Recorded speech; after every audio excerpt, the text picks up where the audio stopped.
यामध्ये 1 ऑगस्ट 2024 मध्ये सुप्रीम कोर्टाने हा निर्णय दिलेला आहे की अनुसूचित जातीच्या आरक्षणाचं वर्गीकरण झालं पाहिजे। गेल्या अनेक वर्षापासून संविधानाच्या माध्यमातून जो अनुसूचित जातीला जो 13% आरक्षणाचा लाभ मिळत होता, या लाभामध्ये एक विषमता आणि भेदभाव आम्हाला पाहायला मिळत होता।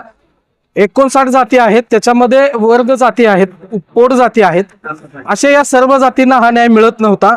आणि म्हणून या इथल्या आमच्या सगळ्या समाज बांधवांनी, अभ्यासकांनी हे निरीक्षण नोंदवलं की एकत्रित आरक्षणाचं नुकसान इतर सर्व दुर्बल आणि शोषित घटकांच्यावर त्याचा मोठा परिणाम होतोय। आणि म्हणून आपण सगळ्यांनी गेल्या 40 वर्षापासून हे आंदोलन मोठ्या ताकदीने उभा केलंय आणि त्याला यश सुप्रीम कोर्टाच्या निर्णयाने मिळालं।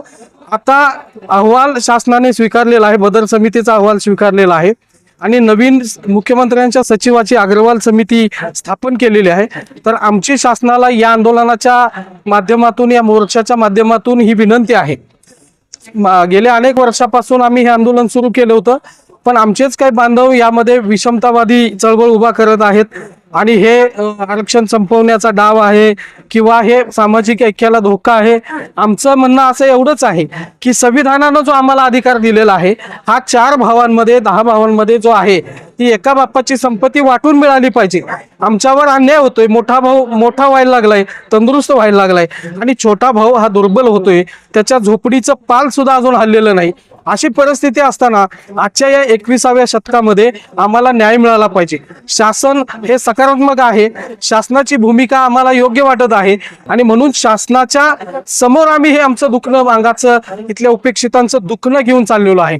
आणि या आंदोलनाच्या माध्यमातून एवढीच भावना आहे। आता अलीकडं आपण पाहिलंय की महाराष्ट्रामध्ये एक प्रचंड मोठ्या पद्धतीचं विरोधाचं वादळ निर्माण झालेलं आहे की ज्यांना आम्ही आमचा भाऊ मानला, ज्यांच्या चळवळीमध्ये आम्ही उभा राहिलो, नामांतराच्या चळवळीमध्ये आमच्या अनेक लोकांनी स्वतःचा जीव दिला, अशा या लोकांच्या भावना पाहिल्या, त्यांचा आमच्याबद्दलचा द्वेष पाहिला आणि अण्णाभाऊ साठेंच्या, लहुजींच्या बाबतीमध्ये त्यांचं एकूणच शब्द जे आहेत, वाईट शब्द आम्ही पाहिले। आम्हाला वाईट वाटलं की आजपर्यंत आम्ही कुठल्या चळवळीत काम करत होतो, नेमकं आमचं कोण, आमचा भाऊ कोण आणि दुश्मन कोण, याची ओळख आम्हाला या आंदोलनाच्या माध्यमातून झाली।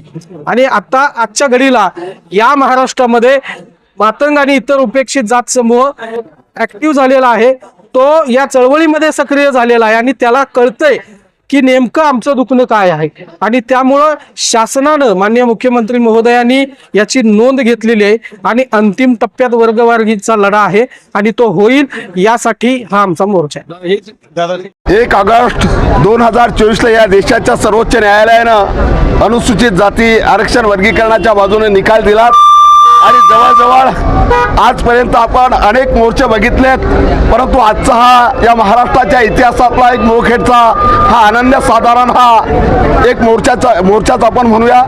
हा मोर्चाची मागणी घेऊन आलेला आहे सन्माननीय महाराष्ट्र राज्याचं जे सरकार आहे आणि या सरकारनं जे ऑक्टोबर 2024 ला जे न्यायमूर्ती आनंद बदर समिती आरक्षण वर्गीकरणाच्या साठी नेमली होती, त्या समितीनं 16 मार्च 2026 ला सरकारकडे अहवाल सादर केलेला आहे। म्हणून आज या मोर्चेकऱ्यांच्या माध्यमातून, या समाज बांधवांच्या माध्यमातून हा जो पिवळा लाल झंझावात त्या ठिकाणी आलेला आहे, खरं तर अनुसूचित जाती आरक्षण वर्गीकरणाच्या निमित्तानं जो उपेक्षित, वंचित, शोषित जो आहे, त्याला न्याय मिळण्यासाठी आशा आकांक्षा पल्लवित झालेल्या आहेत आणि भारतीय राज्यघटनेची अंमलबजावणी चांगल्या पद्धतीने व्हावीत हा दृष्टिकोन डोळ्यासमोर ठेवून आणि भारतीय राज्यघटनेच्या प्रिअम्बलमध्ये जे सांगितलेले समता, न्याय, ह्या गोष्टी या समाजाला मिळाव्यात, या दृष्टीने आज सरकारचं अभिनंदन करण्यासाठी, सन्माननीय आमदार महोदयांचं अभिनंदन करण्यासाठी आणि अनुसूचित जाती आरक्षण वर्गीकरणाच्या बाजूने या देशातला, राज्यातला जो माणूस या ठिकाणी उभा राहिलेला आहे, त्या सर्वांचं अभिनंदन करण्यासाठी आज रखरखच्या उन्हामध्ये सर्व समाज बांधव या ठिकाणी मान्य तहसीलदार महोदयांच्या माध्यमातून सर्वांचं अभिनंदन या ठिकाणी करीत आहेत।